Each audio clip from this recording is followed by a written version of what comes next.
Assalamualaikum warahmatullahi wabarakatuh. Kembali lagi bersama saya Alvan Sulajar Simangunsong. Di video kali ini saya akan membahas materi mengenai fungsional. Kaitannya dengan hal fungsional, salah satu fungsi pokok dalam manajemen perusahaan adalah perlunya manajemen keuangan.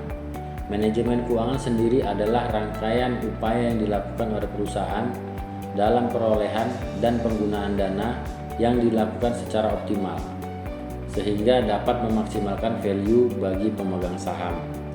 Komponen manajemen keuangan adalah sisi aset meliputi keputusan, alokasi penggunaan dana, dan sisi liabilities dan equity, atau bisa disebut dengan keputusan pembiayaan. Adapun beberapa unit pengelola keuangan diantaranya adalah bidang akuntansi, keuangan, anggaran, dan verifikasi. Sedangkan pihak eksternal atau stakeholder bidang keuangan yaitu bank, pasar modal, pemerintah, dan supplier. Terkait investasi, juga diperlukan analisa kelayakan ekonomi dari usulan investasi dengan menggunakan alat analisis payback period, net present value, internal rate of return, serta menganalisis sensitivitas untuk mengetahui akibat dari perubahan-perubahan parameter yang digunakan analisis investasi terhadap estimasi kelayakan nilai ekonomi usulan investasi. Laporan keuangan memberikan informasi dan gambaran umum mengenai kondisi keuangan dan informasi yang tercatat, dianalisis, dan hasil analisanya akan membantu manajemen untuk mengambil keputusan. Adapun jenis laporan keuangan adalah laporan posisi keuangan, laporan laba rugi, laporan arus kas, perubahan ekuitas, dan keuangan internal.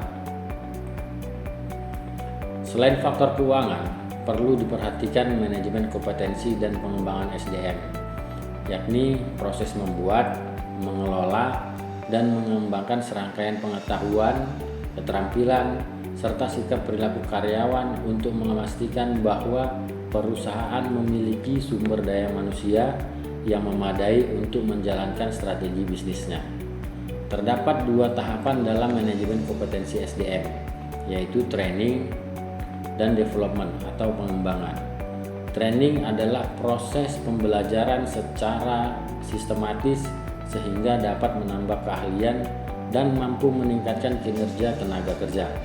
Sedangkan pengembangan yaitu penyiapan individu untuk bertanggung jawab sesuai tugas pokok dan fungsinya dalam perusahaan.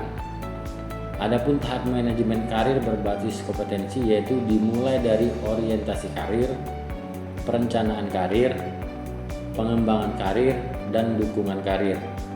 Saat ini telah dibuat sistem yang tersentralisasi terkait manajemen SDM, disebut dengan HARIS atau Human Resource Information System, yang berfungsi untuk menyediakan informasi data up to date terkait human capital management.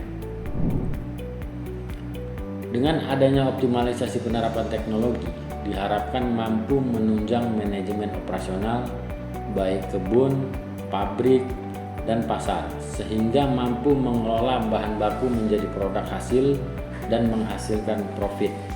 Adapun area operation research terbagi menjadi dua, yaitu on farm atau kalau di istilah di sini itu kebun, dan off farm itu di pabrik.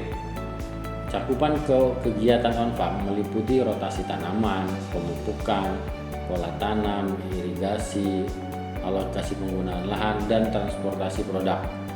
Sedangkan cakupan kegiatan off farm terbagi tiga tahapan, yaitu meliputi input, mengelola bahan baku, proses itu kegiatan pengolahan, dan output yang menghasilkan produk dengan kualitas dan kuantitas yang optimum.